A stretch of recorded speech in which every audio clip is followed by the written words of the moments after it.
श्रोताओं, मेरा डॉक्टर अशोक कुमार नागर का आपको सादर प्रणाम। आज मैं आपको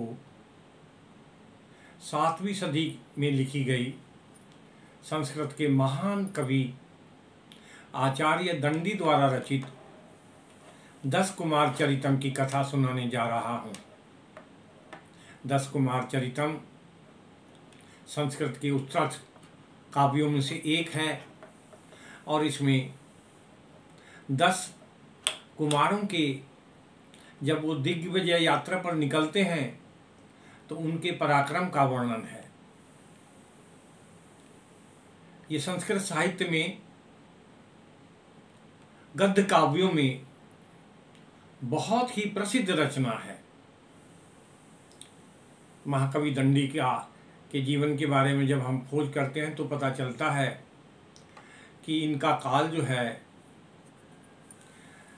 7वीं सदी के उत्तरार्ध से लेकर 8वीं सदी के पूर्वार्ध तक माना जाता है, यानी 650 से लेके 725 तक इनका काल माना जाता है।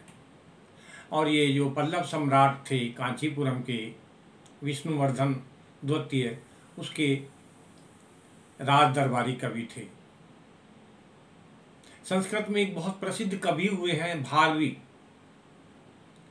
तो ये जो दंडी थे ये उनके प्रपौत्र थे, यानी भारवी कवि जो थे इनके प्रपितामह थे। भारवी जिनका नाम दामोदर था, उनके पुत्र हुए हैं मनोरथ, और मनोरथ के पुत्र थे वीरदत्त, और ये वीरदत्त के पुत्र थे और इनकी माता का नाम गौरी था। और इनका काल जो है 7वीं सदी के आसपास माना जाता है। ये कांची में रह के इन्होंने अपनी साहित्य की साधना की और 3 बड़ी इनकी रचनाएं हैं। पहला ग्रंथ है काव्योदर्श जो अलंकार शास्त्र के ऊपर है, दूसरा ग्रंथ है 10 कुमार चरितम और तीसरा ग्रंथ है अवंती सुंदरी। तो आज मैं आपको जो इनका सबसे प्रसिद्ध ग्रंथ है 10 कुमार चरित, उसकी कथा सुनाने जा रहा हूँ। इस ग्रंथ में महाकवि दंडी ने तत्कालीन जो समाज है, जो लोक जीवन है, उसके सभी पात्रों का बहुत ही बढ़िया चित्रण किया है। जीवन चित्रण है। जो पात्र जैसा है उसका वैसा ही वर्णन किया है। न किसी भी पात्र को इन्होंने चढ़ाया है और न ही किसी पात्र को गिराया है। इसमें राजाओं का वर्णन है, रानियों का वर्णन है, राजकुमारियों का वर्णन और राजकुमारों का वर्णन है। इसमें जो तरह तरह के पात्र समाज में पाए जाते थे, चोर थे, जुआरी थे, वैश्याएं थी, सन्यासी थे, इंद्रजालिक जादूगर थे, उन सभी का बहुत ही सुंदर वर्णन इसमें किया है। यदि आप इसको ध्यान से सुनेंगे तो ये आपको बहुत अच्छा लगेगा। कहानी का आरंभ होता है मगध देश से। मगध देश की राजधानी पुष्पपुरी थी, जो वर्तमान में जिसको पटना कहते हैं, और वहाँ पर एक राजा थे, उनका नाम था राजहंस, और इनकी पत्नी का नाम था वसुमती। ये रानी बहुत खूबसूरत थी। दंडी कवि कहते हैं कि इतनी सुंदर थी कि जब भगवान शंकर ने अपने तीसरे नेत्र से कामदेव को भस्म किया तो उसकी सेना के जितने भी अंग थे, सैनिक थे, वो डर की वजह से कि कहीं भगवान शंकर उनको ना भस्म कर दें, रानी वसुमती के अंग में समा गए। कहने का मतलब है कि इनके केश जो थे भंवरों के समान थे, इनके जो नेत्र थे वो मछलियों के समान थे, इनकी जो ग्रीवा थी वो शंख के समान थी, और इनके जो चरण थे वो कमल के समान थे। बहुत सुंदर रानी थी। ये दोनों अपना राज्य कर रहे थे। राजा राजहंस के 3 मंत्री थे। एक पहले का नाम धर्मपाल था, दूसरे का नाम शीतवर्मा था और तीसरे मंत्री का नाम था पद्मोद्भव। धर्मपाल जो मंत्री थे उनके 3 पुत्र हुए, सुमंत, सुमित्र और कामपाल। जो दूसरे मंत्री थे शीतवर्मा, उनके 2 पुत्र हुए, सुमति और सत्यवर्मा। और तीसरे जो मंत्री थे पद्मोद्भव, उनके 2 पुत्र हुए, सुश्रुत और रत्नोद्भव। इसमें जो कामपाल थे वो धूर्तों के, विटों के और वैश्याओं के चक्कर में पड़कर चरित्रहीन हो गए। वो इधर उधर सड़कों पे घूमते रहते थे। सत्यवर्मा जो थे उन्होंने पाया कि ये संसार जो है असार है, इसमें कुछ नहीं है, और वो विरक्त होकर जो है तीर्थाटन पर, तीर्थ यात्रा पर निकल गए। जो एक और पुत्र थे पद्मोद्भव के, रत्नोद्भव, उनका व्यापार में रुचि थी और वो समुद्री व्यापार करने के लिए चले गए। और बाकी जो 4 पुत्र बचे थे, बड़े होने पर और अपने पिता की मृत्यु होने पर ये राजा के मंत्री बन गए। चारों जो थे राजा के मंत्री बन गए। ये जो मगध देश के राजा थे, इनके पास बहुत बड़ी सेना थी, बहुत शक्तिशाली राजा थे। एक बार मालवा का जो राजा था मानसार, जब वो अभिमानी हो गया तो मगध के राजा राजहंस ने अपनी चतुरंगनी सेना लेकर उसके ऊपर आक्रमण कर दिया। उसने भी, मालवा का जो राजा था मानसार, उसने भी युद्ध किया लेकिन उसकी पराजय हो गई। वो बंदी बना लिया गया। सारे उसकी सेना जो है अधिकांश मारी गई, उसको बंदी बना लिया। लेकिन राजा राजहंस ने दया करके उसको छोड़ दिया और वो पुनः आकर मालवा में अपना राज्य चलाने लगा। इसी बीच वापस जाने पर, युद्ध में वापस जाने पर, जो राजा राजहंस थे इनके कोई संतान नहीं थी, तो ये भगवान विष्णु की आराधना में लग गए पुत्र प्राप्ति के लिए। एक दिन स्वप्न में इनकी जो रानी थी वसुमती, किसी ने उससे कहा कि रानी, तुम राजा से कल्प वृक्ष का फल जो है प्राप्त करो। और कुछ ही दिन पश्चात ये जो रानी थी वसुमती, ये गर्भवती हो गई। राजा ने बड़े सम्मान के साथ इनका सीमंत उत्सव किया। गर्भ के चौथे या छठे महीने में जो गर्भवती महिलाओं होती थी उनका एक संस्कार किया जाता था, उसको सीमंत उत्सव बोलते थे। आसपास के राजाओं को बुलाया, ब्राह्मणों को बुलाया, पूजा पाठ की गई और ये उत्सव संपन्न हुआ। एक दिन की बात है कि राजा राजहंस जो थे अपने दरबार में अपने मंत्रियों के साथ, सभासदों के साथ और अपने मित्रों के साथ बैठे हुए थे कि द्वारपाल आया। उसने सिर झुकाकर हाथ जोड़कर कहा कि राजन, एक सन्यासी आपसे मिलना चाहते हैं। राजा ने कहा कि उस सन्यासी को मेरे पास आप लेके आइए। द्वारपाल उस सन्यासी को लेकर राजा के पास आया। राजा उस सन्यासी को देखकर पहचान गए। वास्तव में वो सन्यासी नहीं था, वो एक गुप्तचर था। राजा ने तुरंत जो अपने मित्र थे, सभासद थे, उनको जाने के लिए कहा और केवल सभा में मंत्री और राजा रह गए। राजा ने कहा कि गुप्तचर, ये कपटी का वेश बनाकर कहाँ कहाँ गए, आपने क्या क्या देखा, आप मुझे बताइए। गुप्तचर ने सिर झुकाकर कहा कि मैं इस सन्यासी के वेश में मालवा के राजा के राजधानी में प्रवेश कर गया। वहाँ मैं काफ़ी दिन रहा और वहाँ मैंने राजा के बारे में सारी सूचनाएं एकत्र की। उन्हीं सूचनाओं को लेकर मैं आपके पास आया हूँ। गुप्तचर ने कहा कि आपकी हार के बाद, आपसे जब वो हार गया मालवा का राजा मानसर, तो वो बड़ा खिन्न रहने लगा। उसको बहुत आत्मग्लानि हुई और उसने महाकाल के मंदिर में जाकर उज्जैनी में घोर तपस्या की भगवान शिव की। भगवान शिव प्रसन्न हुए और उसको प्रसन्न होकर एक अमोघ अस्त्र दिया, एक गदा भेंट की।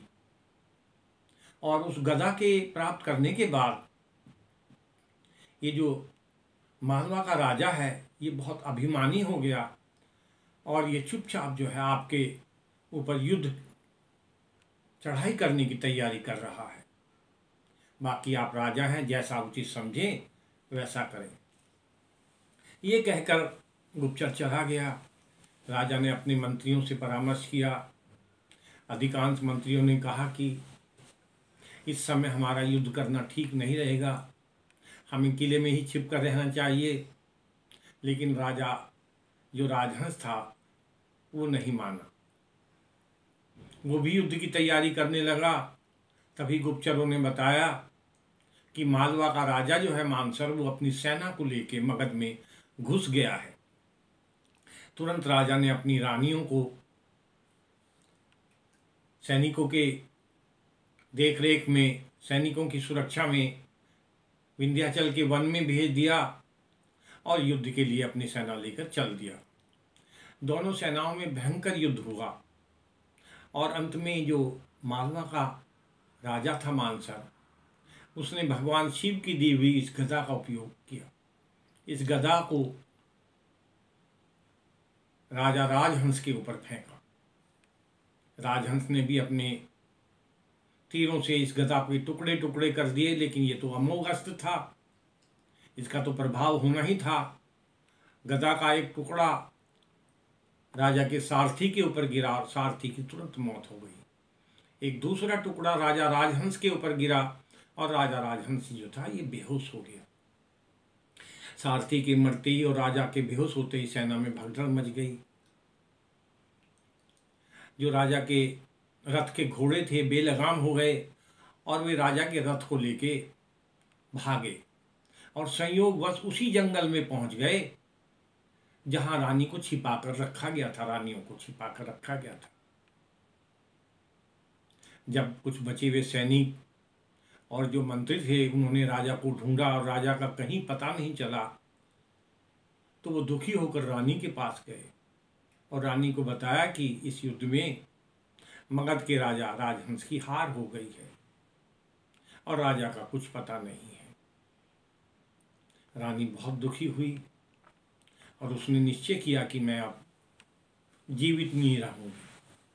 उसने अपने शरीर त्याग करने का निश्चय किया, लेकिन पुरोहितों ने और मंत्रियों ने उनको समझाया कि अभी यह निश्चित रूप से नहीं कहा जा सकता कि राजा की वास्तव में मृत्यु हो गई और आपके पेट में एक चक्रवर्ती बालक का जन्म हो रहा है, इसलिए आप ये जो शरीर त्याग करने की बात है इसको छोड़ दीजिए।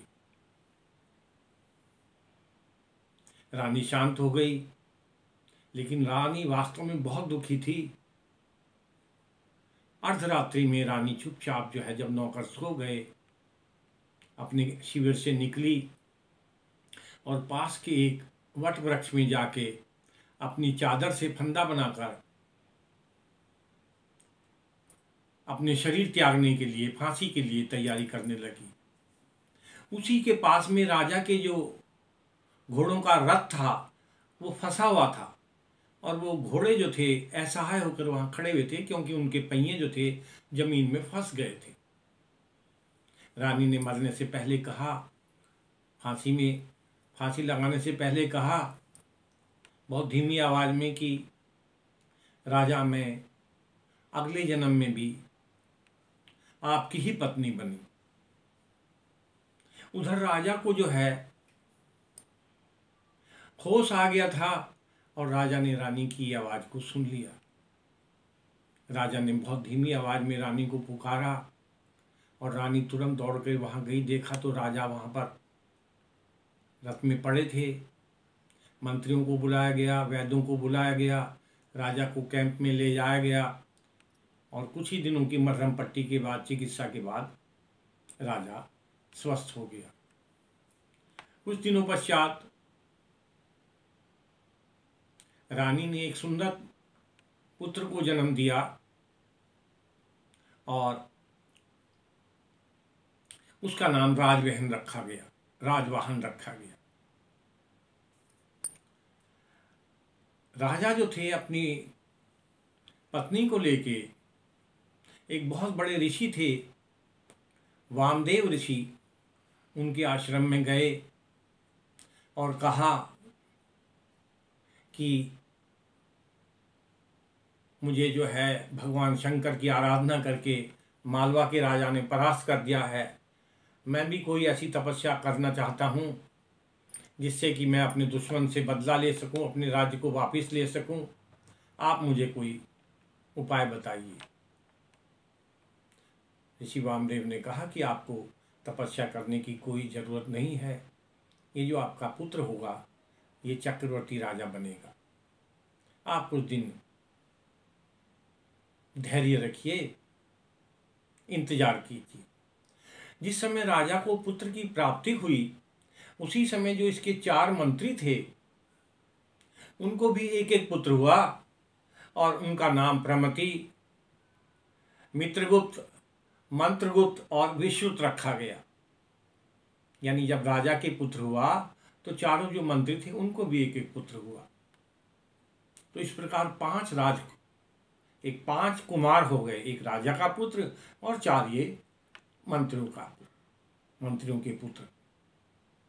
कुछ समय की बात है, एक दिन एक सन्यासी आया और उसकी गोद में एक बहुत सुंदर बच्चा था।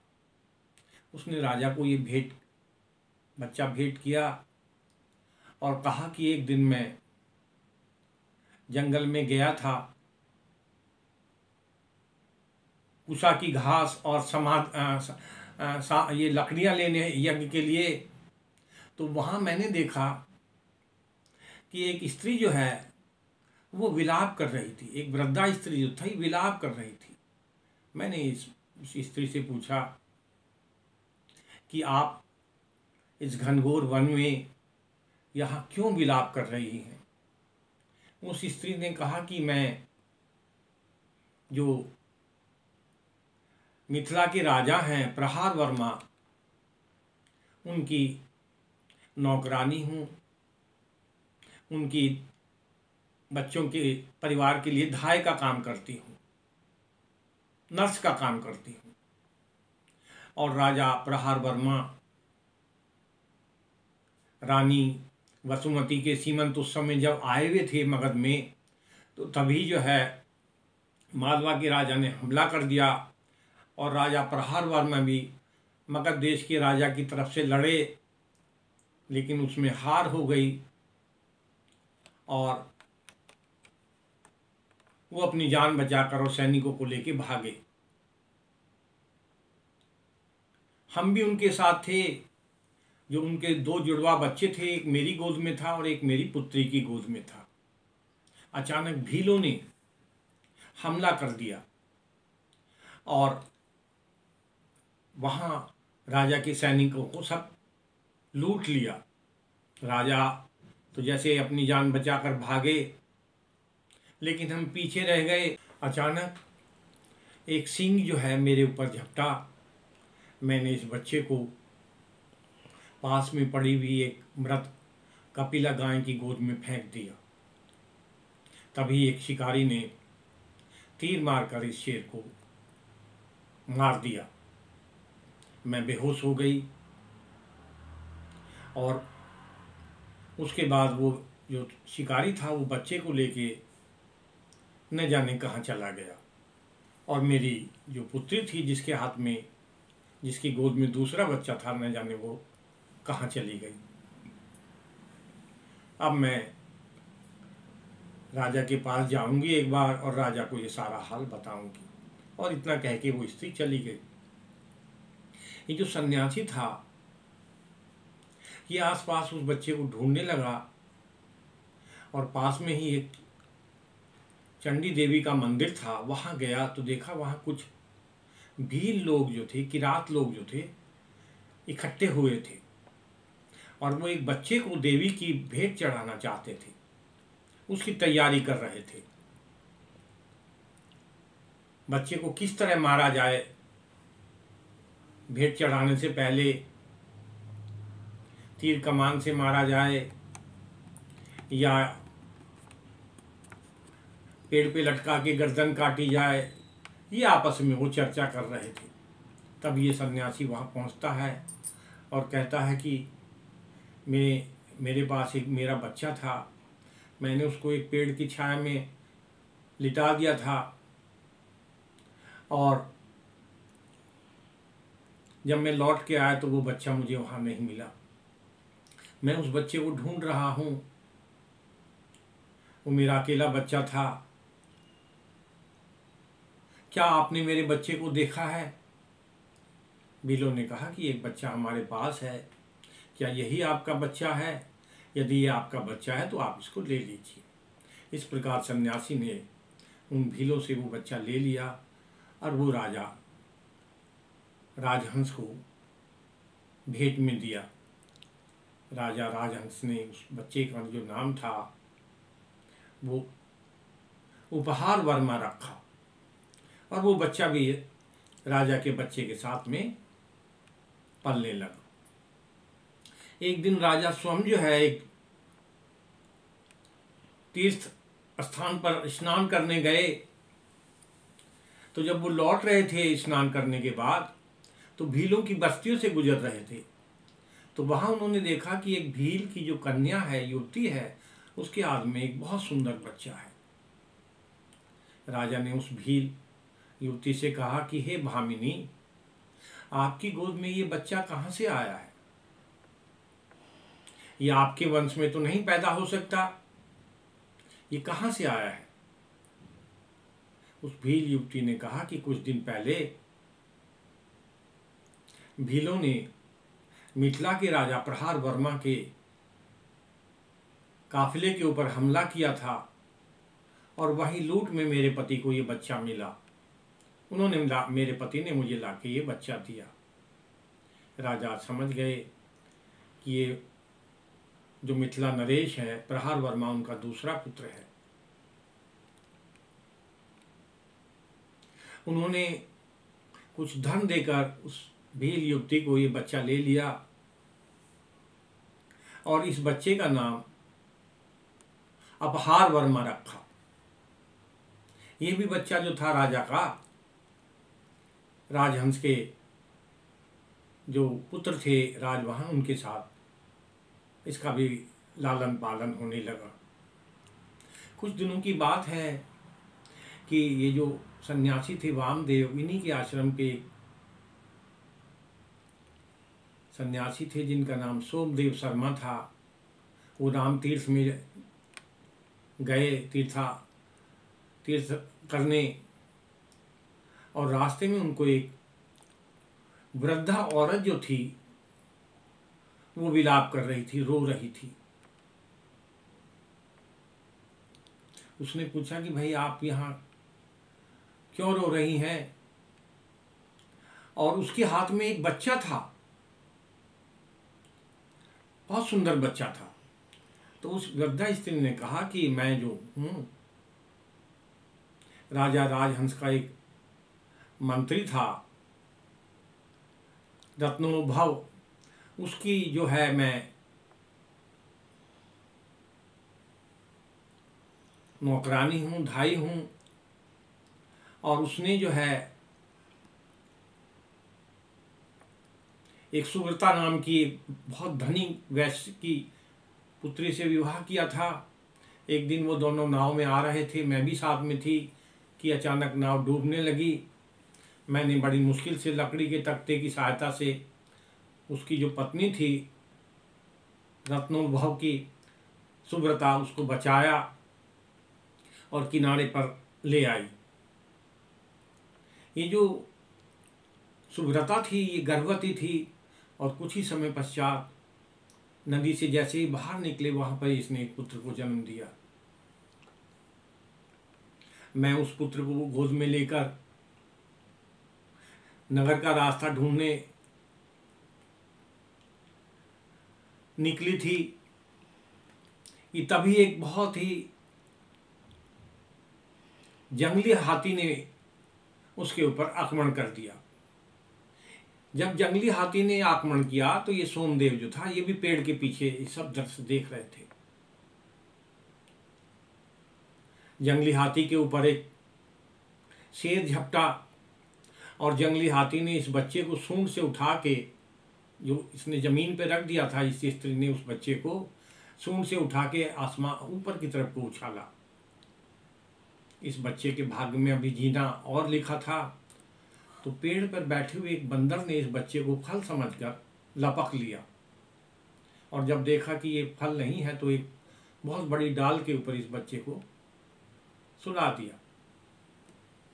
उधर जो शेर था वो तो मारा गया और हाथी भी चला गया। उसके बाद मैंने इस बच्चे को, सन्यासी ने, सोमदेव ने कहा कि मैंने इस बच्चे को पेड़ से उतारा और उस स्त्री की खोज की, लेकिन वो स्त्री मुझे कहीं नहीं मिली। मैं इस बच्चे को लेके आपके पास आया हूँ। राजा ने उस बच्चे का नाम पुष्पोधव रखा और ये बच्चा भी जो है राजा के बच्चे के साथ, राजकुमार के साथ पलने लगा। कुछ ही समय की बात है कि एक दिन रानी वसुमती एक बहुत सुंदर बच्चे को गोद में लेकर आई और कहने लगी कि रात स्वप्न में मुझे किसी ने, जब मैं नींद में सोई भी थी तो मुझे किसी ने जगाया। वो जगाने वाली जो युवती थी वो एक यक्ष की कन्या थी। उसने अपना नाम तारावली बताया और कहा कि वो मणिभद्र नाम के एक यक्ष की पुत्री है और उसने राजा के जो मंत्री थे धर्मपाल, उनके पुत्र थे कामपाल, उससे शादी की है। वो उसकी पत्नी थी। और मुझे जो यक्षों के राजा हैं कुबेर, उन्होंने कहा है कि ये बच्चा जो है, इसके पिता तो आवारा है, आप ये जो बच्चा जो है राजा राजहंस को दे के आओ। इसलिए मैं आपको लिए ये बच्चा लेके आई हूँ। उसने वो बच्चा रानी को दे दिया। राजा ने उस बच्चे का नाम अर्थपाल रखा और वो भी जो है इन सभी बच्चों के साथ, इन कुमारों के साथ पलने लगा। कुछ दिनों की बात है कि एक और सन्यासी जो थे वामदेव के आश्रम के, वो वन में गए और वहाँ देखा कि एक स्त्री जो है वो विलाप कर रही है। उसके हाथ में भी एक बच्चा था। उसने कहा, भाई इस वीरान जंगल में जहाँ पर हिरन और शेर जैसे जंगली पशु घूमते हैं, आप इस बच्चे को लेके यहाँ क्या कर रही हैं? उसने कहा कि मैं जो एक राजा का मंत्री था सितवर्मा, उसका एक पुत्र था सत्यवर्मा, जो तीर्थाटन को निकला था। जब वो एक गांव में गया तो वहाँ पर एक ब्राह्मण की कन्या से उसने विवाह कर लिया जिसका नाम काली था। जब उसकी कोई संतान नहीं हुई तो उसने जो उसकी बहन थी, गौरी नाम की कन्या थी, उसके साथ शादी कर ली और उससे ये इसको पुत्र उत्पन्न हुआ। लेकिन जो पहली पत्नी थी काली, वो बहुत ईर्ष्या करती थी और एक दिन जब मैं इस बच्चे को गोद में लिए नदी के किनारे खड़ी हुई थी तो ईर्ष्यावश उसने मुझे धक्का दे दिया। बच्चे के साथ मुझे नदी में धक्का दे दिया। जैसे तैसे मैंने एक बड़े पेड़ की टहनी को पकड़कर इस बच्ची की जान बचाई, लेकिन उस पेड़ के ऊपर एक सांप था जिसने मुझे काट लिया। अब मैं इस बच्चे को तो निकाल लाई हूँ, लेकिन बहुत जल्दी ही मैं सांप के विष से जो है मर जाऊंगी। ये जो सन्यासी था, ये पास में, इसके पास मंत्र से सांप का विष दूर करने की विद्या नहीं आती थी, तो ये कोई जड़ी बूटी लेने आसपास गया जंगल से और जब तक ये जड़ी बूटी लेके आया, ये जो स्त्री थी ये मर चुकी थी सांप के काटने से। उस सन्यासी ने इस स्त्री का दाह कर्म किया और इसको लेके ये वापस बच्चे को लेके राजा के पास आया और राजा को बच्चा सौंप दिया। राजा ने इस बच्चे का नाम सोमदत्त रखा और इसके जो ताऊ थे सुमति, उनको ये बच्चा सौंप दिया। तो इस प्रकार जो है 10 राजकुमार हो गए, कुमार हो गए। पहला तो कुमार था राजा का जो अपना पुत्र था राजवाहन। 4 उनके मंत्रियों के पुत्र थे, प्रमति, मंत्रगुप्त, मित्रगुप्त और विश्रुत। और ये जो 5 थे, ये 2 मिथिला के नरेश के पुत्र और 3 ये जो राजा के मंत्रियों के पुत्र थे उनके बच्चे, कुल 10 कुमार हो गए। ये धीरे धीरे बड़े होते गए, तरह तरह की इन्होंने शिक्षाएं प्राप्त की। और जब ये बड़े हो गए काफ़ी, तो एक दिन वामदेव ऋषि ने कहा कि राजन, अब इन सभी कुमारों को एक साथ आप दिग्विजय यात्रा पर भेजिए। ये जाएं और अपने अपने पराक्रमों से सत्ता हासिल करें, राज्य हासिल करें और अपने अपने विवाह करें। इनको दिग्विजय यात्रा पर भेज दीजिए। उसके बाद ये सारे राजकुमार दिग्विजय यात्रा पर निकल जाते हैं। श्रोताओं, बहुत लंबी कथा है और मैं आपको इसको कुछ हिस्सों में बांट कर सुनाऊंगा। तो पहली कथा में, पहले भाग में मैंने आपको बताया कि किस प्रकार ये 10 इन कुमारों का जन्म हुआ और बड़े हो गए और ये दिग्विजय यात्रा पर निकल गए। अब इनके जो पराक्रम का वर्णन है, जो इन्होंने अपने ही मुख से सुनाया है, उस कथा का वर्णन मैं 10 कुमार चरित्र के दूसरे भाग में करूंगा। आप सभी का धन्यवाद।